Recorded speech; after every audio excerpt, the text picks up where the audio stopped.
June 4-ന് BJPക്കേറ്റ ഷോക്കിൽ നിന്നും അവർ പിഴവുകൾ തിരുത്തി കുറിച്ച് മുന്നേറുന്ന കാഴ്ചയാണ് ഹരിയാനയിലും മഹാരാഷ്ട്ര അസംബ്ലി തെരഞ്ഞെടുപ്പിലും നമ്മൾ കണ്ടത്. അതിനായി ഒരേ ഒരു കാര്യമാണ് RSSും BJPയും ചേർന്ന് ഒരുമിച്ചെടുത്തത്. അതാദ്യം തന്നെ മോദിയെ ഔട്ട് ആക്കുക എന്നതായിരുന്നു.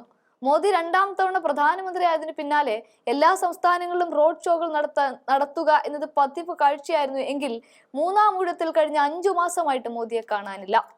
മഹാരാഷ്ട്ര തെരഞ്ഞെടുപ്പ് നടക്കുന്ന വേളയിൽ പോലും താരപ്രചാരകനായിട്ട് ഗ്യാരണ്ടികൾ വിതറുന്ന മോദിയെയും കാണാൻ സാധിച്ചില്ല. പകരം വിദേശ പര്യടനത്തിലായിരുന്നു മോദി.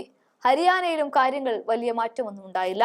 ഹരിയാനയിൽ BJP ഭരണത്തിനെതിരെ കനത്ത രോഷം ഉയർന്നപ്പോഴും പ്രാദേശിക തലത്തിലൂടെ BJP കാര്യങ്ങൾ നീക്കുകയും വിജയിക്കുകയും ചെയ്തു. ഇവിടങ്ങളിൽ നിന്നൊക്കെ മോദിയെ ഒഴിവാക്കിക്കൊണ്ടാണ് എല്ലാ കരുക്കളും RSS പറഞ്ഞതുപോലെ BJP നീക്കിയത്.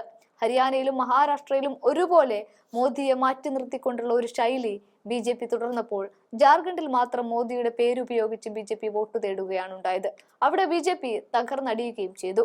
മഹാരാഷ്ട്രയിൽ ഫഡ്നാവിസും ഷിൻഡെയുമായിരുന്നു മുഖങ്ങൾ. ചുരുക്കം പറഞ്ഞാൽ മോദി ഇല്ലാതെ തന്നെ BJP എന്ന പാർട്ടി വിജയിച്ചു തുടങ്ങിയിരിക്കുന്നു എന്നാണ് പല രാഷ്ട്രീയ നിരീക്ഷകരും പറയുന്നത്. ഇതിനെല്ലാം അപ്പുറത്ത് ലോക്സഭാ തെരഞ്ഞെടുപ്പിൽ തോറ്റടിഞ്ഞ UPയിൽ എല്ലാ ചുമതലകളും യോഗിക്ക് നൽകുകയായിരുന്നു. അങ്ങനെ തെരഞ്ഞെടുപ്പുകളിൽ നിന്നെല്ലാം മോദിയെ മാറ്റി നിർത്തിക്കൊണ്ട് പ്രാദേശിക നേതാക്കളെ ഉയർത്തിക്കാട്ടിക്കൊണ്ടുള്ള ഒരു സമീപനം BJP സ്വീകരിച്ചപ്പോൾ മോദി എന്ന ബ്രാൻഡ് 2024 എത്തിയപ്പോൾ തകർന്നടിഞ്ഞു എന്ന് തന്നെ പറയാം.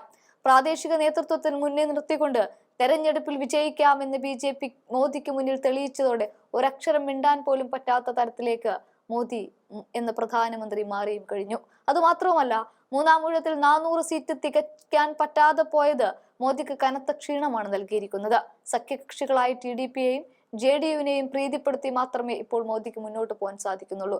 അതുകൊണ്ടാണ് കഴിഞ്ഞ ബജറ്റിൽ ഈ TDPക്കും JDUവിനും വാരിക്കോരി കൊടുക്കേണ്ടി വന്നതും. ഇനി ആകെ അറിയാനുള്ളത് ഇത്രയൊക്കെ മാറ്റി നിർത്തലുകളെല്ലാം മോദിയെ കൊണ്ടെത്തിക്കുന്നത് പ്രധാനമന്ത്രി പദത്തിൽ നിന്നും താഴേക്ക് ഇറക്കാനാണോ എന്നുള്ളതാണ്. 75 തികയുന്ന മോദി